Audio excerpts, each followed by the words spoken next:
Hey everybody, Kimberly here, and I'm super excited to finally share with you my experience playing the Ares Expedition expansion that has Discovery, Foundations, and Crisis. What do all three of those offer, and what's my take on it?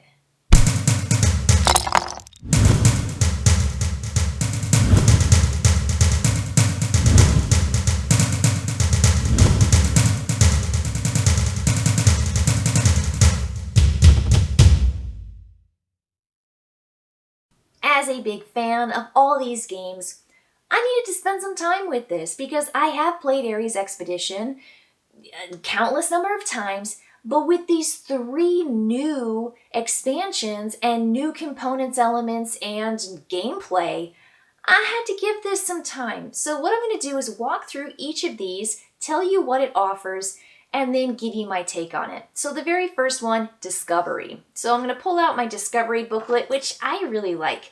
I like that these booklets are super easy to find and they are focused on what that particular expansion offers and how to play with it.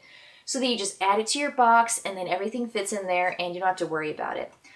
So the first thing is it adds 4 new mechanics to the game. You've got milestones, awards, upgraded phase cards, and wild tags. So, much like in Terraforming Mars, the game, now Ares Expedition has awards and it's got milestones. And that's great. It's great. I love it.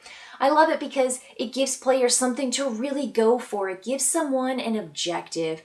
And when you have those milestones and when you have those awards, it just, I don't know, it focuses your strategy and it just helps with, again, goal making, especially when you're trying to just, sift through all these project cards in the very opening. Of course, you want to get your engine going and you want to get those resources building on your personal player board, but now you've got these milestones and awards. The milestones give a player 3 victory points if they do it before everyone else. That's it. They just sit out there in the middle of the table, and if you have accomplished what the milestone says, you nab it, and that's going to give you those points. Super, super easy, and again, great goal making, great public objective that you are vying for because it is a race. Awards are awarded at the end of the game, and if you are the person that has achieved the most of something, you are going to get 5 points, and if you are the second highest achieving that, you're going to receive the 2 points, and if you're last or anywhere after that, you get nothing. You get nothing. And so, just like in Terraforming Mars, you want to make sure that you are working towards those, but they are not priority, meaning you don't have to really push for them early on to get the milestones. The awards are going to come at the end, but make sure that you've got the most of whatever those awards are asking you for. Now, I think the coolest element or aspect to Discovery is that players receive upgraded phase cards that they have the opportunity to upgrade to. Now every player gets a set of 5 phase cards, 1, 2, 3, 4, and 5, that activate those 5 phases if you really want to, and everyone else at the table is going to activate other phases. Hopefully you get to do more than just one phase because you don't all pick project, build a green project phase in development. But you get to upgrade and you have 2 choices, not just one choice, you have 2. And these upgraded phase cards are insanely good and so cool and give you a bonus when you play that card that is way better than your original card. And it really makes you focus on some aspect. Are you going to focus on development and your phase 1 card? Or maybe it's construction with your phase 2 card that affects your red and blue cards. Or maybe it's action. Maybe you have so many blue cards and you want to do the action and you want to have a really souped up bonus. I mean, it's just so cool. And again, you get 2 to pick from.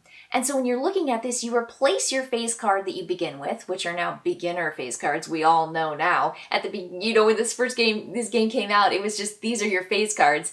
And it was just, super obvious and plain. But now you've got cool cards. And these upgraded phase cards are just great. Now you can get an upgraded phase card by selecting a corporation at the beginning of the game that gives you an upgrade. There are now project cards that show up in the deck that say, upgrade one of your cards.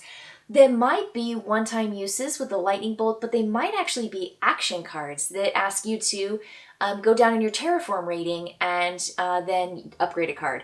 So, ooh, it is just the neatest. I think that's the coolest feature. I love that aspect of Discovery, and what you get are the cards that go along with it. So you get corporations as part of this expansion, and you also get those project cards that align with upgrading your phase cards. Ooh, it's just so exciting. It just tingle, tingle, tingle. I love it. And having awards and having milestones makes it feel a little bit more like Terraforming Mars. Lastly, there are wild tags, and wild tags are exactly what you think they are.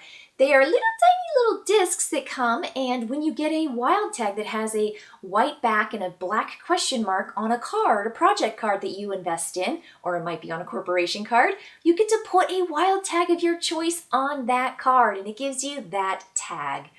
I mean, yeah, how could it have gotten even cooler? But I think Discovery has just dynamite, top to bottom, 4 major elements or components that adds to the game, and I think they're all just absolutely necessary at this point. It's like 5,000 thumbs up for Discovery. I love it. I put all of it into my box, and again, I don't play without it. I think it's great. All the stuff offered, fantastic. So good. So moving on to Foundations. Foundations is interesting because what it does is it gives you additional player boards, cubes, and phase cards so you can play with up to 6 players. I don't have that many friends, and so I don't actually play Terraforming Mars or Ares Expedition with larger than 4 players, and I feel like that's probably going to be the whole night anyway. The way we play is really slow, and we really just take a long time to play. So for me, the expansion up to 6 players is not important. So it doesn't mean that what Foundations offers isn't good. I think it's actually wonderful. It just doesn't fit my gaming group. It doesn't fit my house. But I'm really glad that you can play with more players now. And I could too. I could share my game at a game night, maybe at the college, and I could teach some people, and we could have a really wonderful 6-player experience of Ares Expedition with that aspect. Okay, now with that 6 players, expanded aside, what Foundations really offers is this infrastructure. And you're going to get new project cards that deal with that, but you're also going to have a new track. So you have an oceans track, an oxygen track, and your temperature track, and now there's this infrastructure. And so what it does is it gives players an extended play, and it gives them another metric with which to end the game. So there's going to be more cards that come with that, and if you want that extended play, go for it. So for me, this pack, Foundations, not as essential, not as critical, not as foundational for my group, but I do really appreciate what it offers, the base game and players. And now, last but not least, Crisis. This was the one thing that I really wanted whenever I saw that this was out there. I was like, wait a minute, cooperative play? We're all playing together? So the way this starts is the entire planet of Mars has been terraformed. We did it. We were successful.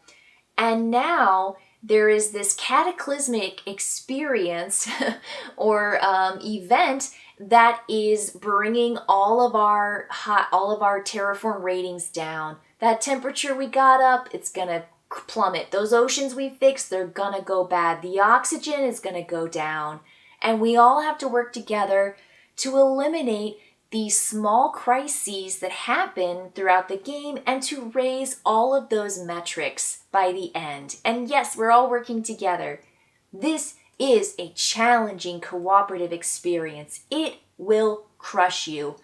But I will say, it's amazing. It's cool. It actually takes a highly competitive game, strategy game, a hardy game, and turns it into everyone doing what they can to save the planet. And it's cool, and you feel like a hero when you do something really amazing, or you raise the temperature 3 times in your turn, and you're like, I'm doing it, gang! I'm like totally crushing it, and you're like, whoosh, whoosh, you're like high-fiving your friends that, in the previous game of Ares Expedition, you were, wanting to punch in the face because you're like, why do you get such good cards? So it's just really cool. And I didn't expect to like it as much. And honestly, I have to say that my husband played, we've played several times, but after the first time, really, before we just kept playing it, he said, I don't know if I want to play Ares Expedition normal, like ever again. And I was like, oh, what? So for him, it was such a revolutionary idea and such a change and shift in what your goals were and how you work together with your fellow players. So how this works is you've got these crisis cards that you're going to flip over, and they have an immediate effect, and the immediate effect is generally bad. And of course the cards are stacked in tiers based on the amount of players that you have, so that you start off with some easier crises, harder, until you reach level 4 or tier 4 card, and that says, hey, you can end the game if you do XYZ, which is not easy.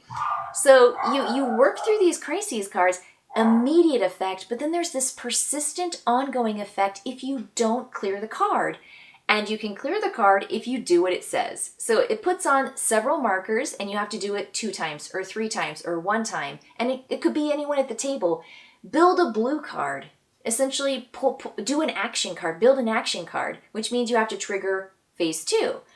Or somebody has to trigger phase 2 for you to do that. And once you do, you take off a marker. And if you take off the last marker, that crisis card goes away. But let's say the crisis card stays through the action phase and is there at the beginning of the round. You will do the persistent effect. Lower the oxygen by 2, turn over 2 oceans, lower the temp by 1. They're not good. It's all bad. And what you have to do is clear those crises, but also do your engine building. Build up all of your Terraform ratings so you can get money and you can generate resources, and you've got actions, and you've got like really cool, one-time events, those arrow down red cards. These are so important. And you also have these tiles that will flip into the yellow, into the red zone when you move into those spaces on all your tracks. So if you have your temperature too low, you're going to have a persistent effect that's going to just be so crippling. Same with the oxygen, same with the oceans. And if any of your metrics remain in the purple when you come back to the start of a round, you're done. Purple's bad. Purple means you lost. And if you ever have to move a marker past the end of a track or flip over 1 too many oceans, you're done. And that's it. Those are the ways to lose, and all you want to do is win. And I will say, we still haven't won Crisis, but boy is it fun. It is a fun experience. You're all working together, and there's a fantastically easy sheet, a board that you walk through that has do this, do that, do that, do that, do your turns, finish your turn. And you just really have to strategize, you have to plan together, and you have to work together to save the planet because, that's what the goal is. Brilliant. Absolutely met my expectations. I would say exceeds my expectations of what I thought Crisis could do with the existing base game of Ares Expedition. So, loads of fun, really challenging, absolutely a new way to play Ares Expedition, and I can't give Crisis enough thumbs up as part of my Ares Expedition experience. So that's what you've got in those 3 expansions for Ares Expedition: Discovery, Foundations, and Crisis. If you have played those, if you kickstarted that and got it just like I did, let me know in the comments below, what's your favorite of the 3? What did you really want when you invested in that? And what's your take on any of those, or what I think about all those expansions for Ares Expedition? All right, I'll see you next time, and hopefully we'll win Crisis someday in the future. Bye, everybody.